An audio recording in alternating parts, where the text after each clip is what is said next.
Welcome back to the History of Rock podcast. His name is Brandon. He's the DJ. His name is Shim. He is the rock star. Class is in session, and we have traveled around the rock world where we talked about Lollapalooza. We talked about the 3 different Woodstocks, and of course, after talking about Woodstock 99, you got to talk about the old Limp Bizkit. I'm so happy. I can't express how happy I am right now. The only other band I want to talk about more is Silverchair, but this is going to be better because Brandon grew up listening to Limp Bizkit. Yeah, oh my God. For anybody who tuned into the Rockstar 101 or anything, and I looked like Fred Durst. I had the same kind of goatee. I even wore like a red backwards New York Yankees hat, and I don't even like the Yankees. I was invested in the Limp Bizkit, my man. So we're going to talk. So for this episode, we're going to focus on $3 Bill Y'all, which was their debut album. And then next episode, and probably the next 2 episodes, we'll get more into Significant Other, which was really the breakout album. Because that's the one that had break stuff and Nookie and My Way. Or no, I think My Way was actually after that. Rearranged was on Significant Other. But anyway, so we wanted to start with this here for $3 Bill Y'all. And one of the big things, too, that you can expect coming up here in the kind of middle to the end of this episode is you have that whole counterfeit controversy where, oh my God, Limp Bizkit paid a radio station to play their song. And we're going to get more into this later, but we have an advantage that a lot of other people do not. And that's that my former boss, who I worked with at NRQ down in Eugene, Oregon, he was the assistant program director / music director of the radio station that made the deal. He was at the table with the Interscope reps when they did it. And there's some stuff in there. He's like, and nobody talks about that part of the story. That's and fantastic. It's not what you'd expect. It's not what you'd expect, man. And this is the thing. $3 Bill Y'all did not make it over to Australia at all. The first thing we ever heard about Limp Bizkit, nope. I think maybe a little bit, but I remember that period. That was the period when I was really, really paying attention to everything music-based.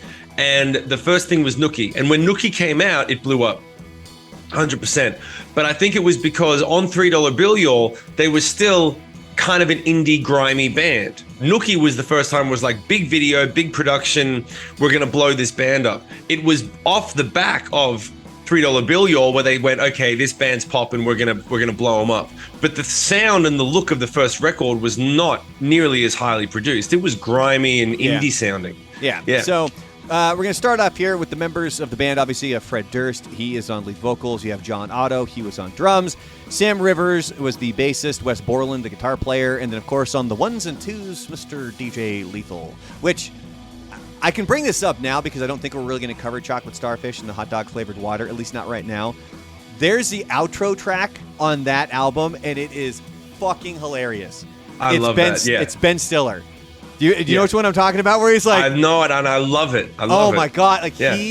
It's because he's in a studio and he's like, it sounds like he's mocking Limp Bizkit when he really is mocking Limp Bizkit, but you can tell he's kind of friends with Fred Durst, and he's like, I'm totally limping with the biscuit. I'm totally limping with the biscuit. I'm totally limping with the biscuit. And then he's did you? It starts off with him saying, "Fuck Limp Bizkit." Yeah. Fuck those guys. Yeah, and that's the thing. Fred's number one thing on stage was to get the crowd to say fuck Limp Bizkit because he knew everyone hated the band. Fuck you guys, we fucking hate you too. So there's no way that didn't start with, and I think Stiller was high. There's no way that didn't start with Fred being like, yo, get on the mic and just start by saying fuck Limp Bizkit, because that's what he did. He told everyone to say fuck Limp Bizkit. And then they get that beautiful soundbite. Oh my God, yeah. So for anybody who has not heard the outro to Chocolate Starfish and the hot dog flavored water, go listen to it. Whether that's Spotify, Apple, whatever it is, go listen to it because it's fucking like. At one point, it's like, "Did you grow up with DJ Lethal, Fred?" It's like, and is that what you called him, DJ Lethal, when you were kids? Because I guess this is what his mama named him. Is that what his mama named him? Oh, little DJ Lethal. It's fucking hilarious. Anyway, so that's the band, and then we also have, they've been nominated for 3 Grammy Awards. They never won a Grammy Award. Sold over 40 million records.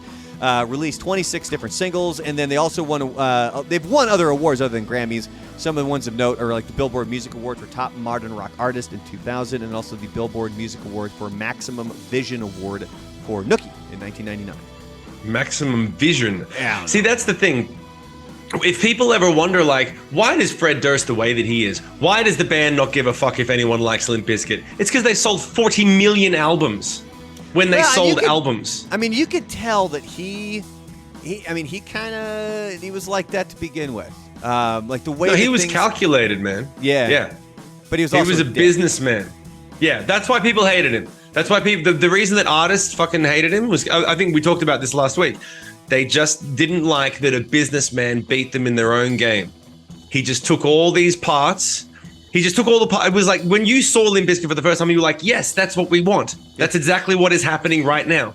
We need a DJ. We need a little X factor on the guitar. We need a great rhythm section, a little bit of the Korn thing where the bass is upright but not too much, and then a guy that just looks like the guy next door who raps okay and sings okay, but I can relate to him because he's not amazing. It's so fucking on point. It's so on point. And then Linkin Park came out right afterwards, and I remember thinking when Linkin Park came out, and I've gone on record as saying this, and I had to eat my words every day. I thought Linkin Park was going to tank. I thought Linkin Park was going to shit the bed. I saw them on MTV. What? I kind of agree with you on that, because I remember specifically we were all hanging out at a friend's apartment. MTV might have been on, and they were running an ad for Hybrid Theory, Linkin Park's first album. It was an advertisement, with the hit single, One Step Closer, and then it plays like that clip, one step closer to the edge and everything. And my immediate thought was, if they got to advertise these guys, they must suck. That was my first thought. Okay. That was my first thought. So there's two main things that I took. We're going to get back to Limp Bizkit in a second. One, I saw the video for One Step Closer, and I just remember thinking, this is a record label's attempt to manufacture the next Limp Bizkit. And Linkin Park used to hate that they were put in the Linkin Park hated being put in the Limp Bizkit category because they had a real MC and they had been a real band for years, and they were like, dude, we're just doing our thing. But I remember I watched it and I'm like, this is too perfect. No one's going to believe this is real music. It's too in the moment. It's literally Limp Bizkit with a real singer who's a great singer. Yeah. And I fucking had to eat my words because I love that record. I love that band. It was just my initial reaction off the first single. And then I saw the same thing in a local rag magazine back when they had them. Full page ad, Linkin Park, Hybrid Theory, money back guarantee. And that was what made me buy the record, because I thought, if you're willing to give a money back guarantee on music, that's going to be a good record. And I remember thinking, everything I do when I'm famous, mark my words, for you. No? I literally said, all my stuff's going to come with a money back guarantee, because then you'll put your money where your mouth is. And I stole that, and I still use it today. Every time I sell a ticket to anything, money back guarantee. Or you'll be broke. Yeah.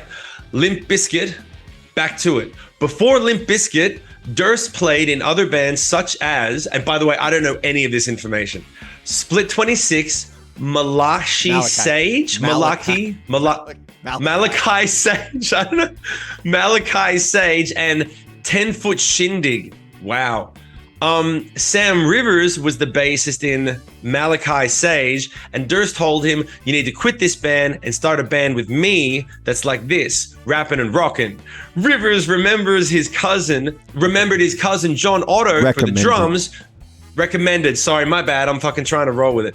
Just rolling. Rivers recommended his cousin John Otto for the drums. Otto was studying jazz drumming at the Douglas Anderson School of Art, playing in local avant-garde garage bands. I did not see that one coming. John Otto that took it to the Matthews Bridge went to avant-garde art school. Shit. So Durst we're in heaven right now, guys. So Durst named. Oh God, wait till some of the bands that Fred Durst was in before Limp Bizkit. Just wait till we get the other names he had for Limp Bizkit, which we're getting to right here. Durst named the band Limp Bizkit because he wanted a name that would repel listeners. According to Durst, quote, the name is there to turn people's heads away. A lot of people pick up the disc and go, Limp Bizkit, oh, they must suck. Those are the people that we don't even want listening to our music, unquote. Other names Durst thought of were Gimp Disco. Fantastic. Split Dick Slit. Bitch Piglet. And Blood Fart. You couldn't even get that one out. Blood Fart. Well, it's funny because when you look at some of the Split Dick Slit and Bitch Piglet, it's the same thing as Limp Bizkit. It's one, then two syllables. Yeah. But the thing is, Split dick split. Split dick split. You couldn't. They wouldn't have put that in stores. And Bitch Piglet, they would have found that it would have. It's too punk rock. Limp Bizkit makes sense. So Limp Bizkit was so big locally that Sugar Ray, who had a major label contract already, opened for them. Yeah. Damn. Okay. They got big pretty quickly. They were fucking huge in Jacksonville. And they would play this bar called the Milk Bar. And owner Danny Wimmer stated that Limp Bizkit had the biggest draw for a local band. They went from playing for 10 people to 800 within months. Fred was always marketing the band. He would go to record stores and get people involved. He was in touch with high schools. Yeah, that's smart because they were a high school band. Durst would pretend to be the band's manager to promote the band to labels, but they would gain crowds with their cover versions of George Michael's Faith and Paula Abdul's Straight Up. That's smart. Going and posing as the band. So this is assuming before they had a manager, he would just be like, "Yo, I manage the band." He put on a suit and tie, He would call him up. He would call up the he would call up the record label, and he'd be like, "Hey, this is so and so, and we're working with this band." And then he would name drop other bands, and he would make them sound bigger than they were. It's kind of what they were doing. Yeah. Early on, they did toy with the idea of bringing in a second guitar player. Because if you think about it, like look at Korn. Korn, two guitar players. You got Head and Monkey out there. Borland determined that wasn't the answer to something that they needed. Instead, they brought in DJ Lethal from House of Pain, which, by the way, that first House of Pain album, I think it's the first one. I can't remember if there was anything before, but the one that has Jump Around on it, oh my God. I could not have listened to that album anymore when I was younger. That album is so fucking amazing. But it was around this time, though, when they brought in DJ Lethal, Borland actually left the band due to creative differences. Not to be confused. I didn't realize he left. Not to be confused with when he left in 2001. Like, he left early on. That's not a good start. No. That's not a good start at all. Limp Bizkit opened for Korn and wound up doing 2 tours with them, gaining them even more popularity. Limp Bizkit eventually signed with Mojo, a subsidiary of MCA Records. See, I could say subsidiary properly, but not the other thing.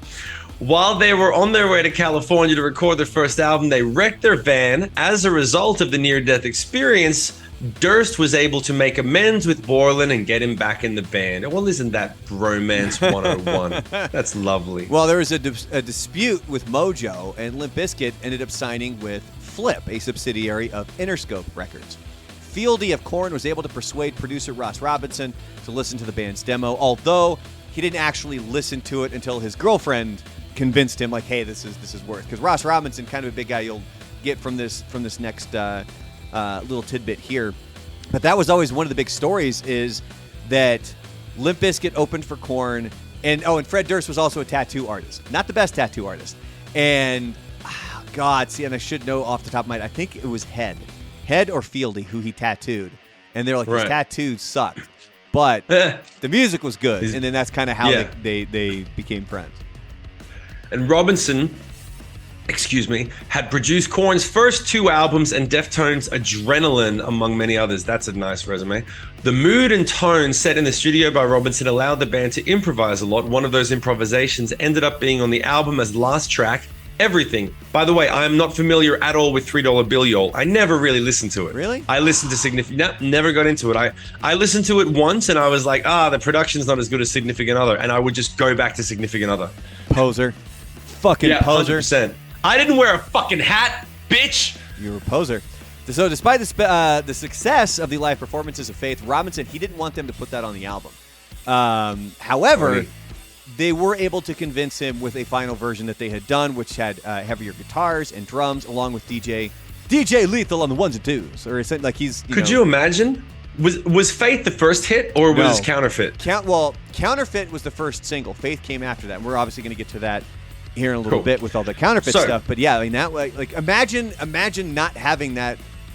Yeah. So, like they might have still made it, but I mean, that's really wouldn't have been the explosion. Yeah.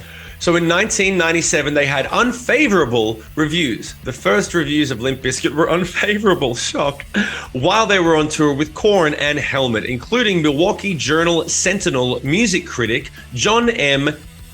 Gilbertson, who criticized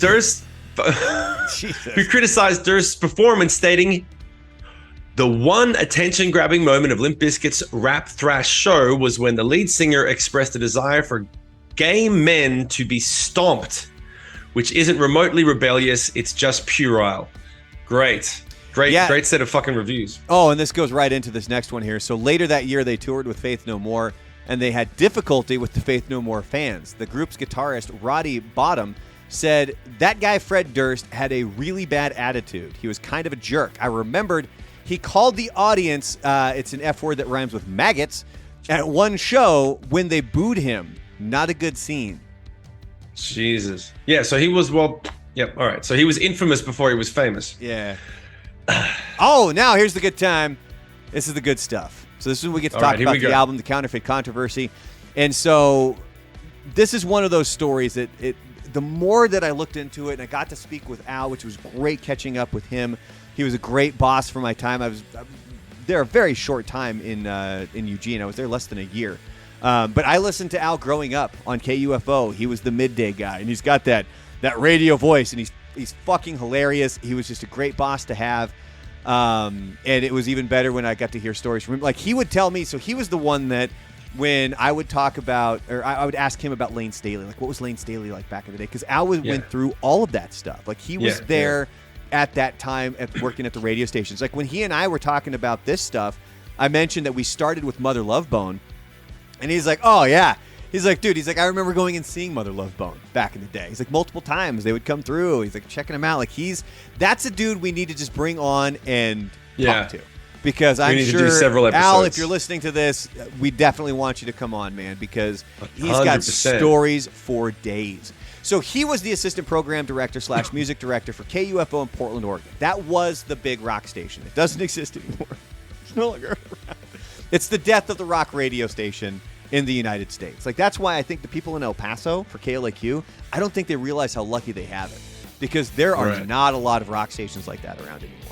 Like, most of them have gone away. So they were the ones that made the deal with Interscope. And now I forgot, you actually have one. Sorry, we've so coming back to me. Sorry, I missed my pickup on that one. There are a lot of things that get misconstrued about this story. I don't know the story. So, I know the concept, but here we go. The big misconception is probably whose idea the pay for plays was. And the answer is, it was KUFO's. I did not see that one coming. Al said that it was an idea that they had for a while, but needed the right band to make the deal with. They wanted a band that they had faith in, pun intended. He didn't say the pun, by the way. Like, I'm not going to put that on him. I'm not going to put a terrible dad joke on Al. I put that in. But he did say that, and you're going to hear that here, actually. I got a bunch of clips here from when I got to sit down and talk with Al. And so Shim had asked, I can't remember if it was in the episode or when we were recording last week's remix, is Al giving away confidential information? And I asked him that because I wasn't sure what can be said and what cannot be said. And Al goes, no. He's like, no. He's like, the statute of limitations ran out. He goes, everything's fine. And I'm like, fucking cool, man. So fucking give it up, man. Let's do it. Kind of got to sit and shoot the shit. So here's the first clip. This is him talking about the truth about the pay-per-play. I think it was like about $5,000 for about 13 spins. And people were saying we got like $20,000 and for like 50 spins or something like that. It was just crazy. And that program lasted for maybe a week. So the whole thing was done in a week. But it broke that ban. It made not enough noise. So that's one of the things that definitely gets sort of confused or misconstrued here in this story. Is there's a lot of people who say it was like $20,000. It was for like 500 different spins. It was truly it was 1 week. It was 13 plays. And what they did is that when the song was done playing, they just had a disclaimer that said, brought to you by Interscope Records. That was it. So it was like it was an ad. They actually bought advertising time, and the ad that they ran was a song instead of an ad saying, we at Interscope Records like to sign bands that do XYZ. They just played the fucking song. Yeah, so they played the song, and then this next, which rolls right into this next clip where we're talking about how there was a lot of people who were like, oh, that's payola. So for anybody who doesn't know, payola is illegal. the federal government has made it illegal for a record company to go to a radio station and say, here is $10,000, play our song. So their loophole was it was an advertisement. It just happened to be the full song. And Al said they played Counterfeit anyway. It's not like they weren't already playing it. And it's not, all it did is that it helped them bring in some money and it helped the record label get some more spins on the song Counterfeit. Yeah. That was it. So, it was 13 extra spins. And he said... So I have a question. The label was already playing the song. They paid to have it advertised, spun an extra 13 times, but he said that was what broke the band. Was the 13 spins what broke the band, or the story that they paid for it? It's the story. Yeah. Okay. The story's really what did it. Does that mean that Interscope, they called Interscope and they said, we got this idea, you're going to pay us for an ad, we're going to do the thing. Interscope said, fuck yeah, that sounds like a great idea. And then we're going to blow it up.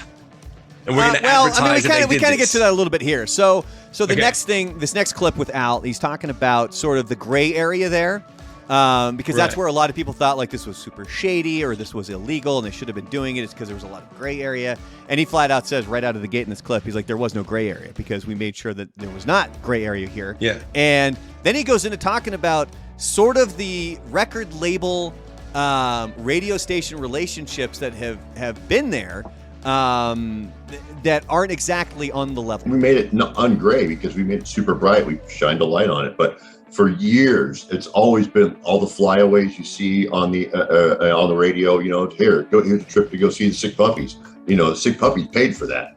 You played their record sometimes to get those promotions, and that's no secret. That happened all the time. And back when the DOJ got interested in what was going on, Mr. Elliot Spitzer and his team came to radio and got a hold of a bunch of documents. This was like 15, 18, 20 years ago. They found all these irregularities with labels actually spell out in emails, hey, how about 3 flat screen TVs and a trip to the Bahamas for your winter for power rotation on this record. And that was all spelled out in all these emails that label guys put on their email. And the DOJ got a hold of it, and people lost their jobs, went to jail for that stuff. So it was technically all this stuff that was illegal was still going on. Now, what I want to know is, Shim, what fucking trips were you paying people to go on when you were in Sick Puppies? Jesus Christ, man. No, I know. We never hooked you up, and it was a sin. I'll tell you one funny thing. That the first time I ever learned about the fine line between promotion and payola was when we were playing Hard Rock Casino, and there was a station in the town. And after the show, we went gambling. I don't gamble, and I literally went to the radio. Our record label rep said, "Hey, the program director from the station's here. We're going to take him out. We're going to have some drinks, schmooze." And I was like, cool. And he said, if you want, go gamble with him. And I don't gamble as a rule. I don't like losing money. It's a whole thing. And he said, cool. Here, I'll give you like $50. Just gamble with $50. So I'll put it on the expense account. I was like, okay, great, cool, easy. We're gambling, and I'm losing because I suck at gambling. I hate it. What were you playing? The program director's next to me. He loses. And I'm like, oh man, we only just kind of got started. Here, take half of my chips. Let's just keep playing. And the promotion, my record label guy pulls me by the shirt and goes, no, you can't give him money. You can't do that. And I was like, what the fuck? He was like, dude, that's straight up payola. You've got to like lose it to him back, and like you got to like and he just sort of went over to the program director and tapped him on the shoulder and was like, we'll just keep this between us, right? And he was like, yeah, it's whatever, it's fine, it's just $25. But he was full on. He was like, that's exactly what we're not supposed to do. That's cash over. Like on camera. Yeah. And I was like, oh shit. He was full on. He was like, we can take him gambling and buy him drinks, but we can't give him money. Yeah. That's the gray. That's not gray. That's the fucking hard line. That is. So like, Yeah, it was funny as shit. Anyway, sorry, let's get back to what you were saying. So, what do you mean anyway? That's a great story. Like, that's the kind like. No, I don't want to take away from this. This is what people have tuned in to see. No, but they also want to know about the time you got payola. Yelled at for trying to give a program director $25. That's a good story. Yeah. So, it's Al is this next clip. He's talking about the actual dinner and parts of the story that sort of get left out here in this craziness. So we had this kind of inkling of an idea, and we sat down at this dinner at Jake's, and it's four of us: myself, Dave Newmy, and a couple of guys from Interscope Records, and we're sitting there, and we just start ordering food and drinks. And 4 hours later, we wrap this up. We finally come to the deal with a certain amount of money for a certain amount of spins, no problem. He's like calling on the phone to get a hold of Fred and his manager and stuff like that, making sure it's going to be okay. It all gets done. And then for dessert, I knew these two girls that worked there at Jake's, and they were servers there, and they were also bakers. They baked. This was way before marijuana was legalized in Oregon. And they came out and they brought us these huge pot brownies to the table because they were bakers. And this is at Jake's, and that's where the president eats when he goes to Portland. And these girls bring out these pot brownies for us, not on the menu, special menu for us. And we sat there and ate those. And the guys from Interscope had to go fly, and they go, dude, that was the craziest plane ride home ever after eating that brownie. And I got lost just getting in my car that night after eating that brownie.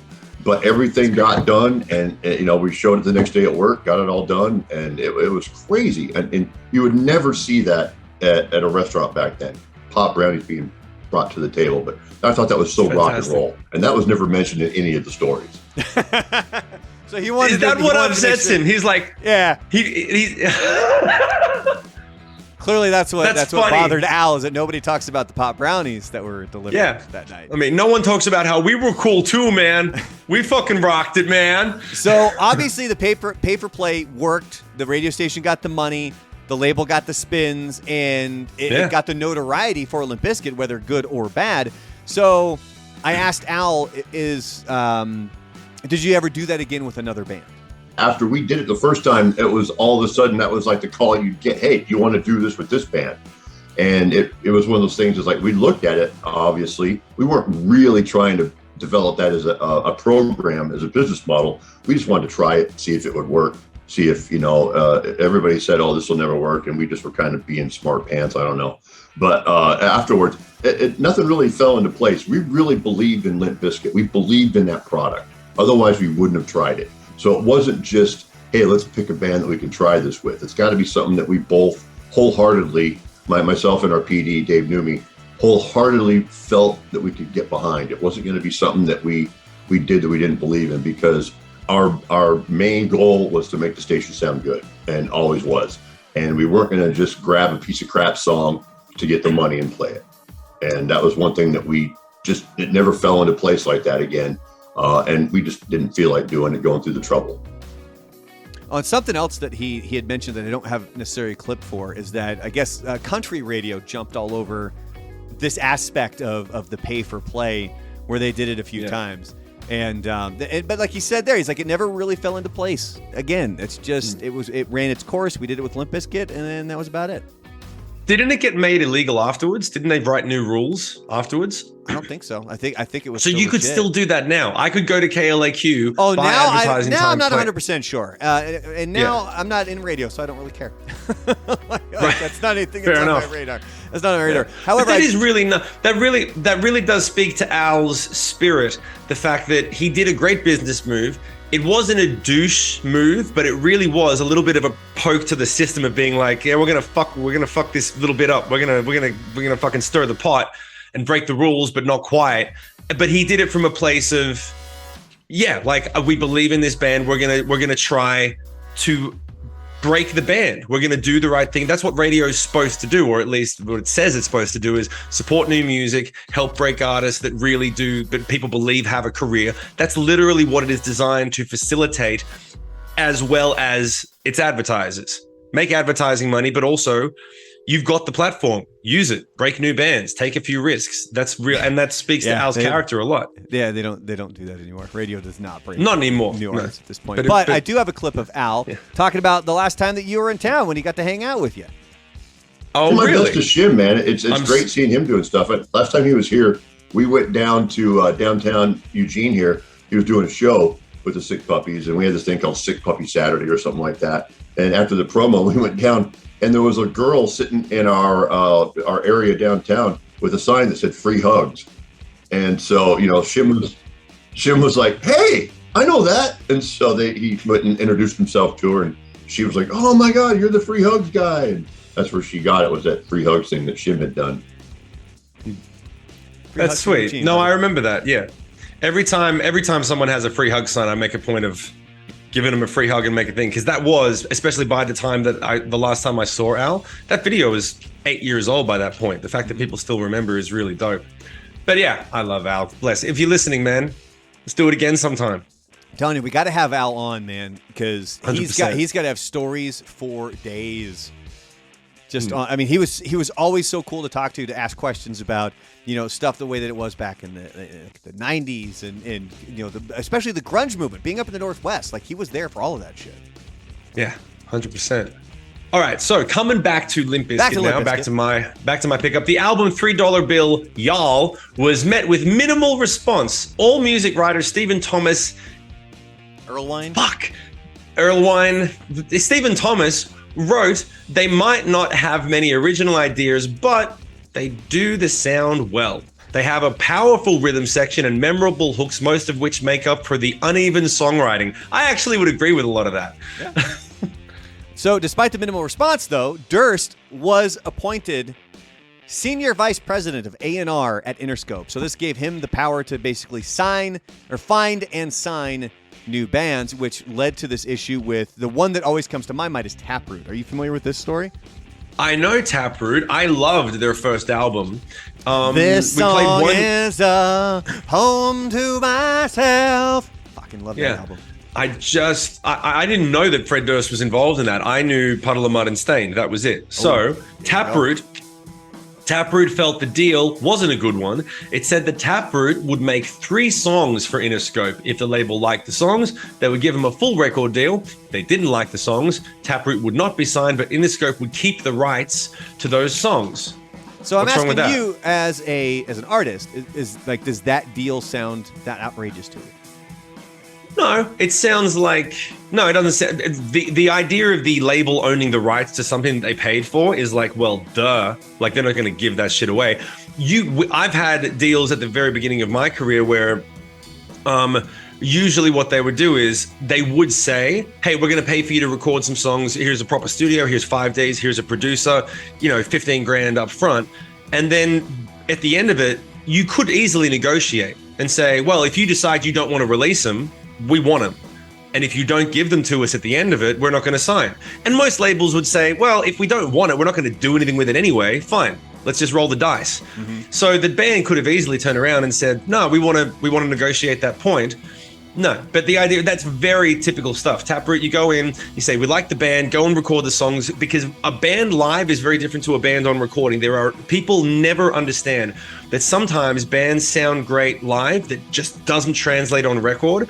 And that is the exact reason why producers exist, to translate the sound and energy onto a record. And if they don't translate, label's not going to fucking sign you. So roll with it. Sorry. Keep rolling. Yeah. So this led to Taproot not taking the deal. There's this voicemail. You can find it online. Actually, if you look up on YouTube, you can find the whole voicemail of Fred where he calls up Taproot and he's like, you guys fucked up. You guys are done in this business. You don't bite the hand that feeds. How fucking dare you do this? Like, it's fucking over. You better not fucking come to my shows because you guys are fucking done. Like, yeah. And I remember this story being so big back then, too, because... I think I was in radio at this time. I think when Taproot's album came out, I just started at the college radio station. And there was a tour which was Deftones, Incubus, Taproot. And it was a good fucking show. Like, it was really good. Dude, really good. That was the thing that I cannot tell you how much it drove me fucking insane to see those tours happening in the States, and they never came to Australia. Maybe every once in a while, one of the bands would come through, and then you'd have some shitty Australian bands opening for them, and the tickets were 5 times what they would have been in El Paso. Just to get them to come down there. Just to get them to come down, because if you put all the expenses and everything together, and it would drive me nuts that you'd be like, I could see 3 of the dopest bands in the moment, and it was so. I mean, I remember when Head PE came through town. Head PE. Hey bartender, hit me with another. And the thing that made the show I just about was had terrible. To kill this brother. Yeah, dude, that band was amazing. I love that band when their stuff came out. And the word on the street was, I didn't make the show. I found out afterwards. I got into the band after they'd already been through town. They played a little club.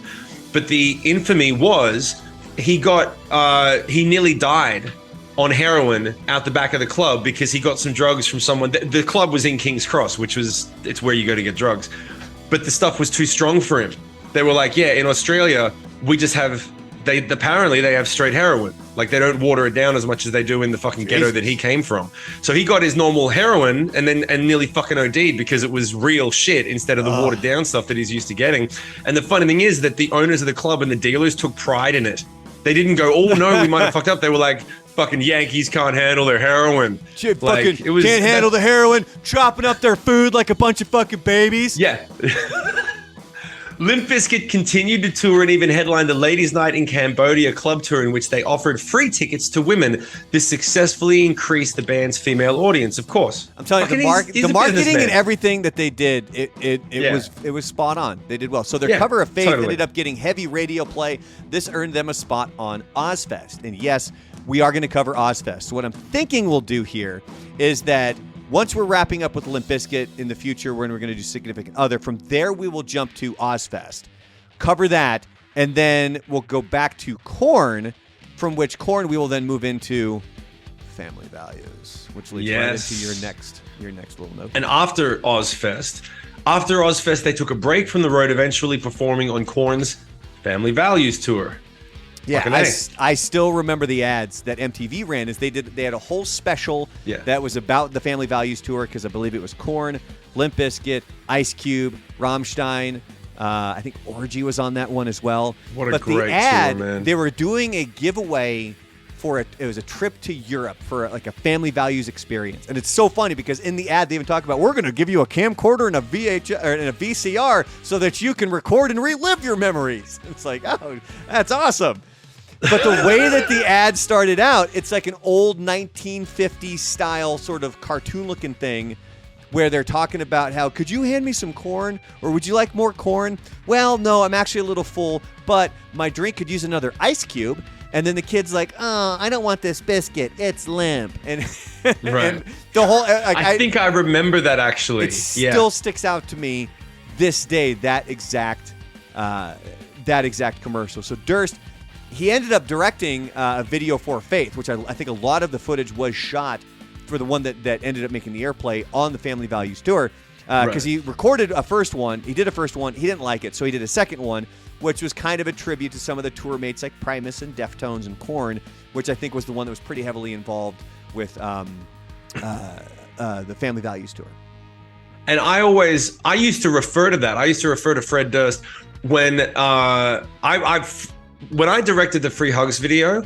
It got Sick Puppies signed, blew us up, first viral video in history, blah, blah, blah. I never understood. I could never get them to let me fucking direct another music video. Several times I'd go in and I'd be like, okay, I got this idea. It's got this and this. I don't know about a budget, but like if we can do this one, we can work it out. I wrote it, and it was always the people at the label had someone else that they already wanted to give the job to. They didn't want to give it to me. And in my head, I'm thinking like, dude, don't pay me. Like, you're going to pay a director 20 grand to make a music video for us. Just don't pay me and you save 20 grand, which really means I save 20 grand. But that's a whole nother fucking thing.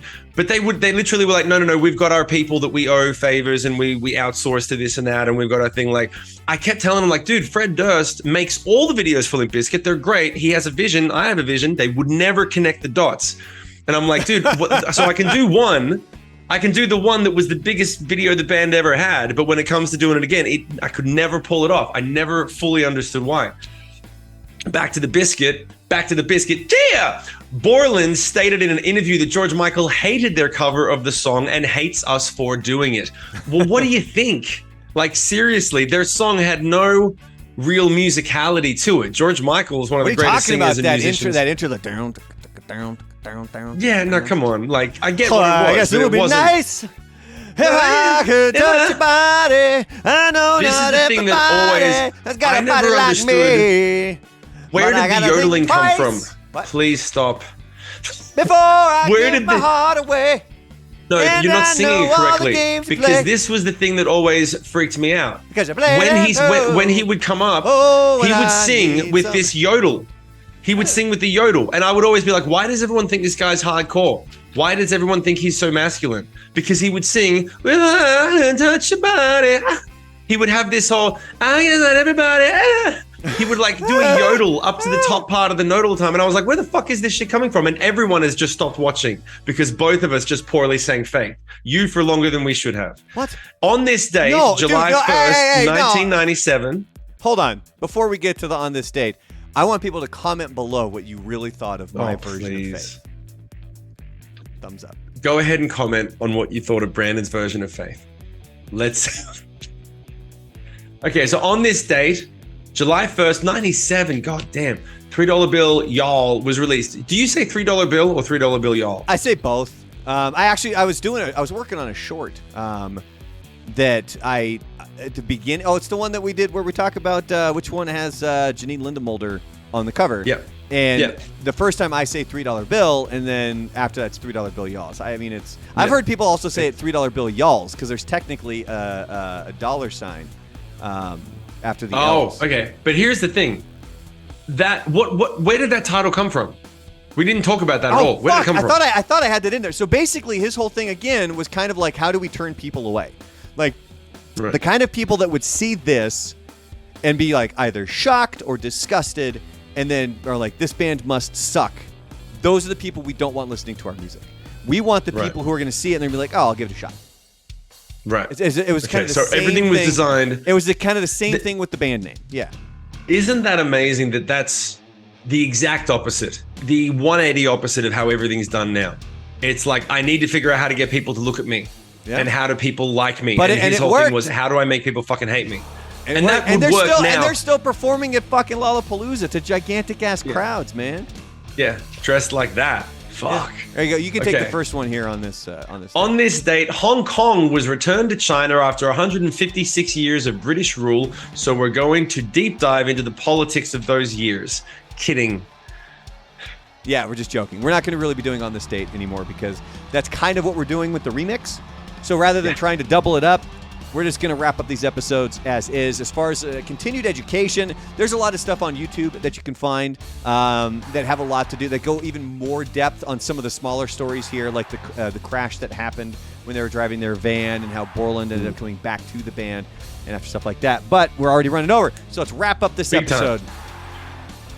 Go ahead and like, comment, follow, subscribe, do all the usual stuff. Please let us know in the comments if you think we said anything that was complete bollocks that you would like to disagree with, because after all, it is Limp Bizkit. And in the meantime, his name is Brandon. He's the DJ. His name is Jim. He's the rock star. Class dismissed. Thank you. All right. Encore time, buddy. Encore time. Can I take a piss? God. I gotta keep going. You have the I gotta keep going. Of a fucking baby. I know. It's all right. You talk to them in the meantime. Oh my God. Dude, seriously? So we recorded the remix episode before this. He took a leak before we recorded that. He took another leak after we recorded that. And then he took another leak before we started recording this. That's 4 fucking times. He might need to go to a doctor. I'm just saying. There might be something going on with him. I know he's drinking his water and he's drinking his coffee there. I mean, it'll happen to me because, I mean, as we're recording this, it's like 8:15 at night here in El Paso, Texas, which means it is, I got it on my phone here. It's actually just past noon in Sydney, Australia, mate. And it'll happen to me. I drink matcha tea in the morning. And when I'm drinking that stuff, really what I do is I mix up one first. And then as I do, and you know how like something that I just realized I forgot to mention? Something that I realized I forgot to mention is, totally forgot about it. I did a cover of Freedom by George Michael that is on my Patreon because of that song. Hold on. I was in the middle of a story. You're fucking rude. Oh. So what I do is I take my matcha tea and then I make a full cup. And then when I get down like halfway, I boil my water and then I add some more in and then I go through a whole one of those. And so I understand why Shim has to take like 4 pisses. See, my interruption was way more interesting than that. So, I mean, I literally was like, yo, I've got a cover that no one's heard of Freedom by George Michael, and it's dope. I spent like a month on it when I was 18, and it was done on a 16-track recorder with programmed drums. So what else? Did you redo it, or is it the version you did when you were 18? No, the version I did when I was 18 is what's on the Patreon. The damn, I'm not going to redo that shit. No, because I can't. The idea of like redoing all, I've thought about it. I've gone back through. Oh yeah. I've thought about going back into some of the old stuff and being like, all right, I'll re-record this and this and that. But the truth is, every time I write a new song, I'm like, well, that's just a better song. Why would I go to the point of writing like my old songs? There's a few that have moments of inspiration, but in general, I can write better songs now. I'd rather just write a new song, produce a new song. Fuck it. That working out well for you? The first one's going to be the Investor Share NFT. That song's coming together nicely. You don't give a shit. It's going to be amazing. Wait till you hear it. It's going to be great. So we'll see. So I've got some events coming up here. Although by the time this episode drops, they would have already happened. Do you want to play Fall Guys on Thursday? No, not that game. No, I can't. It makes me upset. Because we're doing a full, like, I've had multiple people reach out to me on social media and they're like, hey, so I heard you were playing Fall Guys. How can we play? Is it cool if we can play with you? So I put out a post last week kind of saying this is this is what I'm looking to do. I'm gonna look to play some Fall Guys at this point. And I've had a bunch of people, because so the way that Fall Guys worked is you need to have you can have 4 and then be put in a group with random people. But if you want to do your own private game, you have to have a minimum of 10. So like that one night we were playing the game, we were trying to figure out how the fuck can we get how can we get at least 10 people? So I've had a lot of people reach out to me. We're going to get at least 10. We can have up to 60. So we're doing this on Thursday. Again, this would have been last Thursday when you're at least hearing this, because this episode doesn't drop until Monday, August 29th, I believe is the date. Yeah. And then on Friday, there's the guy that won the T-shirt remember in the one episode there was like a blip, and I put the screen the text up saying, hey, if you're actually paying attention to this, just shoot me a message that just says Shim broke it, and then you win a T-shirt. And he was the first one that sent me the message. I've had his damn he picked a cross-eyed bear shirt. I've had the damn thing just sitting at the house, and because he's in El Paso, but he's like way the fuck out on the east side. So we've tried to connect a few times, have never quite made it happen. So I started to think about it, and I'm like, I've had some other people, ask about doing like a hangout or something. So this Friday, the wife and I, we're going to go hang out at this kind of arcade bar called Rubik's. And we're just going to, anybody who wants to come fucking hang, I'm going to make a thumbnail or like a picture, and we're going to advertise it this week to kind of let people know if they want to show up. Because apparently people still remember me from KLAQ. We were at the soccer game on Saturday, and I had a hankering for some elote, which is basically it's like corn in a cup. And so I probably look like it's a lost idiot, just looking around where I can find it at the stadium. And so I hear this dude go, "Miss you on the queue, man." I mean, it's been a year. Like it was the beginning of August last year. So I'm like, what? And so then I turned and I was like, oh, and the guy's walking towards me and he goes, "Miss you on the queue." And he reaches his hand out. So we shake our hands. But I think he had somewhere to be because he just kind of kept going. And he just turns around and he's like, "Miss you, man." And just kind of kept going. Nice. Yeah. Beautiful. So that must be lovely. So then right after, it always feels good when people say that. So right after that, I got my elote, corn in a cup. It's fucking amazing. Although that's like with all the good food at Southwest University Park, like that's something you guys might want to step up a little bit there. But anyway, so I was telling my wife the story, and I'm trying not to say it too loud, because if you talk about stuff like that in public, you can kind of come off like a douchebag. Like, oh, this guy recognized me down there. Like, you know what I mean? So I thought I was saying it's quiet enough, but apparently the dude in front of me heard me. And he kind of turns around and he goes, "I thought that was you." And he goes, "Yeah, You are missed, man. And then he gives me some nucks, and I'm like, oh, like fucking cool, man. Like, I didn't realize you guys all fucking missed me. So, I mean, I still get people that do message and people that are still upset about me not being there. But I'm like, well, life moves on. Life moves on, and it's funny when you. Oh shit! And the whole point of that too is now I figured out. I remembered I need to start traveling with stickers. That would have been a perfect time to hand out my fucking stickers. Oh. Yeah, man. That's like why that's a good point. Like I've told my wife countless times, always make sure you have your business cards on you. Always make sure you have your business. For Christmas last year, one of her gifts, I bought her this really nice fucking business card holder.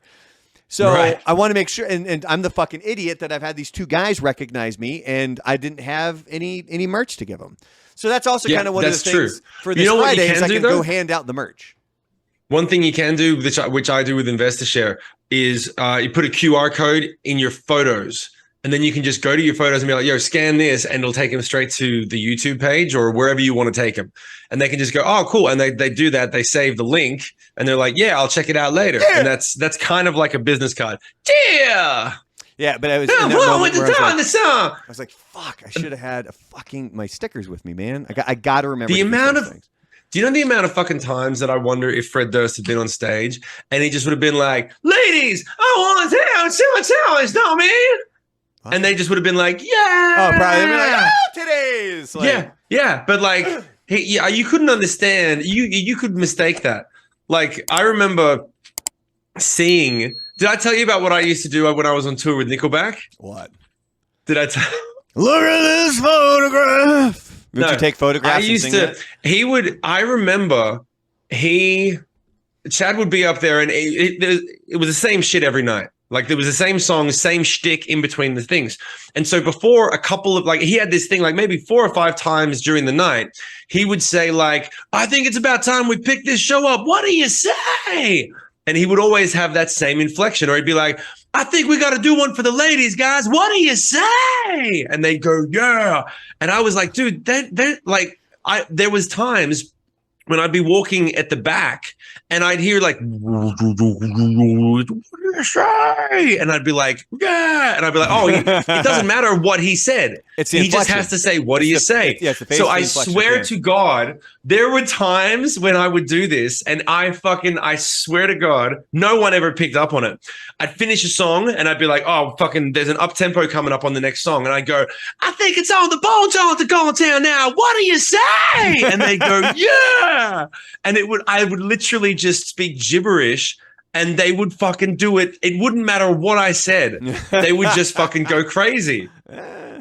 And I started doing that all the time. I used to put on like a southern, I think it's time to get some corn and soda up in this motherfucker. What you say? Like I would just, if I was in Texas, I'd ask for carne asada. If I was in fucking Alaska, I'd ask for salmon. But I talk like this anymore. Don't know the salmon or the fresh trout. What you say?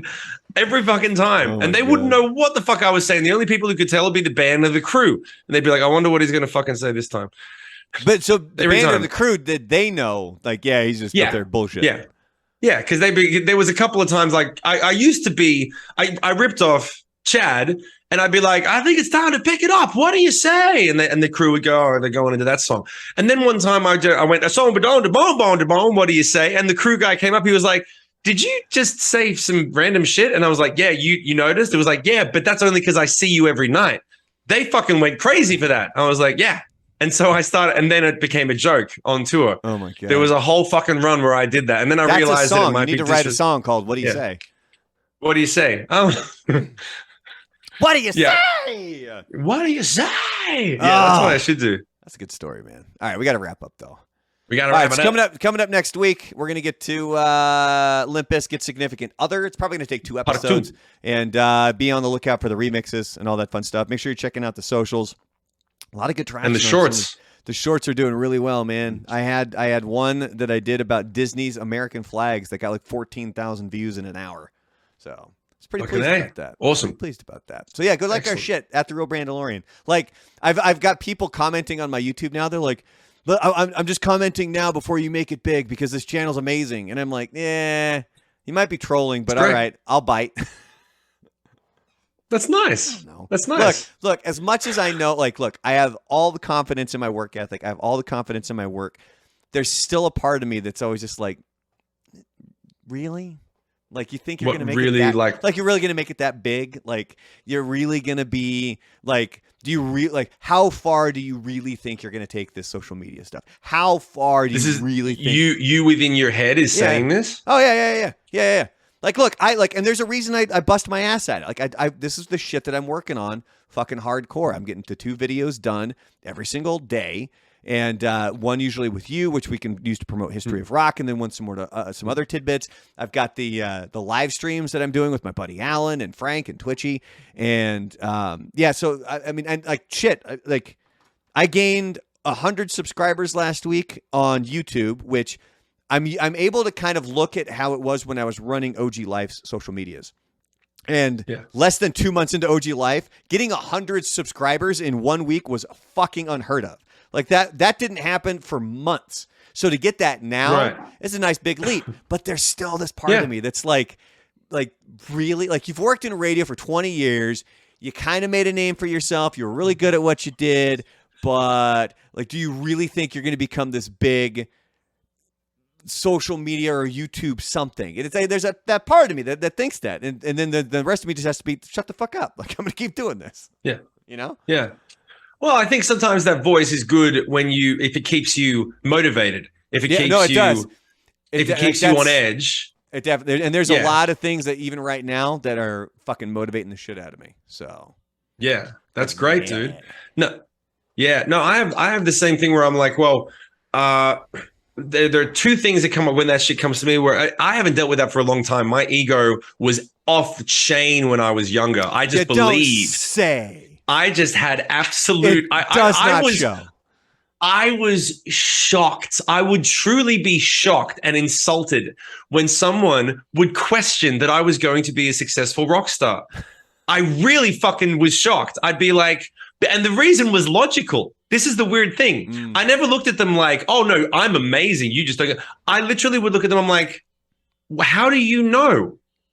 You say it with such certainty. Like, oh no, well, you're never going to be top of the chain. You're never going to play out, you're never going to open for big bands and play fucking sold out shows.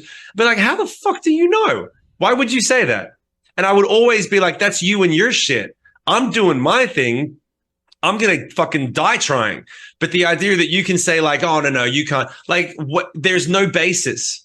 There's nothing. You haven't, even if you'd seen me play live and I sucked, then you might be able to go, you got a long way to go before you're going to get to that mountaintop you keep talking about. But you'd at least go, well, he's fucking doing it. The amount of times that I had people actually come to me at the very beginning of my career and they said, it's going to take you 10 years, but I've got absolute faith you'll make it because you're fucking relentless. And they were politely saying, you don't sound that good yet. Yeah, well, but you're going to fucking go there. Yeah, but they're still supporting you by saying it that way. Yeah. Like, there's different ways to say it, and that's a good way to support. So look, for anybody listening out there, if you have somebody who is striving for something, it could be in performance, it could be in athletics, it could be something more educational, like academics, that's a way, like, look, I have every, I believe in you 100%. It might just take you a little bit longer. Yeah. Yeah, there's always great constructive ways to say it. But the idea that someone says to me, well, you like, for me, the idea of like being a good father or being a better provider than I ever have been or making more money than I ever plan to. I'm like, no, I'm going to make this much money. And money's a big one because they're like, oh, no, you can't talk about money. Like, you can't think about money like that. And I'm like, no, I have a whole private fucking plan and strategy for long goal stuff that I don't talk to anyone about except my wife. It's prostitution. Yeah. Yeah, it's going to be only. Everyone keeps asking for an OnlyFans. It's that red light. Like, no, remember the old red light story that you had? Like when you had that red light. Dude. No, it's your own brothel. That's dude, it's so easy. I would have been such a good pimp.